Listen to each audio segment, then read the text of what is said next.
Chapter 15. David now built several buildings for himself in the city of David. He also prepared a place for the ark of God and set up a special tent there to shelter it. Then he issued these instructions. When we transport the ark of God this time, no one except the Levites may carry it.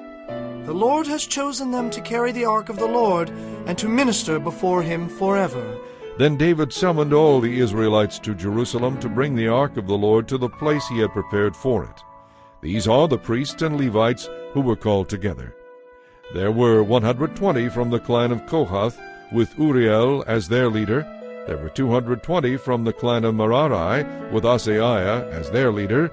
There were 130 from the clan of Gershon, with Joel as their leader. There were 200 descendants of Elizaphan, with Shemaiah as their leader. There were 80 descendants of Hebron, with Eliel as their leader. There were 112 descendants of Uzziel, with Aminadab as their leader. Then David summoned the priests Zadok and Abiathar, and these Levite leaders, Uriel, Asaiah, Joel, Shemaiah, Eliel, and Aminadab. He said to them, You are the leaders of the Levite families. You must purify yourselves and all your fellow Levites, so you can bring the ark of the Lord, the God of Israel, to the place I have prepared for it. Because you Levites did not carry the ark the first time, the anger of the Lord our God burst out against us. We failed to ask God how to move it in the proper way. So the priests and the Levites purified themselves in order to bring the ark of the Lord, the God of Israel, to Jerusalem. Then the Levites carried the ark of God on their shoulders with its carrying poles, just as the Lord had instructed Moses.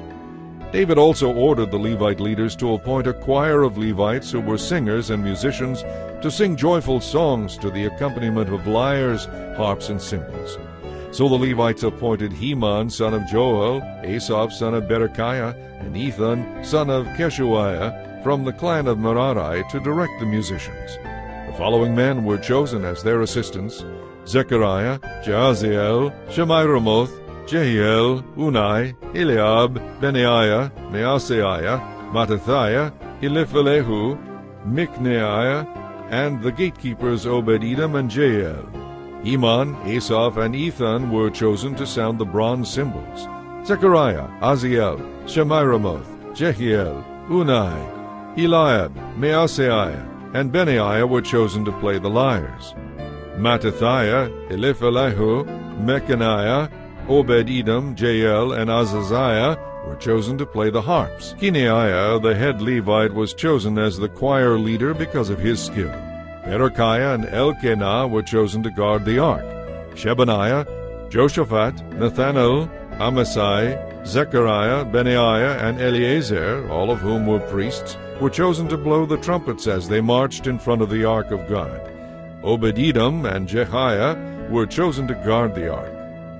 Then David and the leaders of Israel and the generals of the army went to the home of Obed-Edom to bring the ark of the Lord's covenant up to Jerusalem with a great celebration. And because God was clearly helping the Levites as they carried the ark of the Lord's covenant, they sacrificed 7 bulls and 7 lambs. David was dressed in a robe of fine linen, as were the Levites who carried the ark, the singers, and Kenaniah the song leader. David was also wearing a priestly tunic.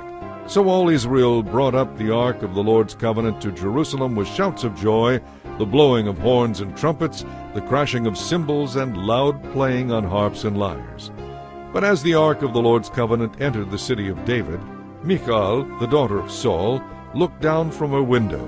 When she saw King David dancing and leaping for joy, she was filled with contempt for him.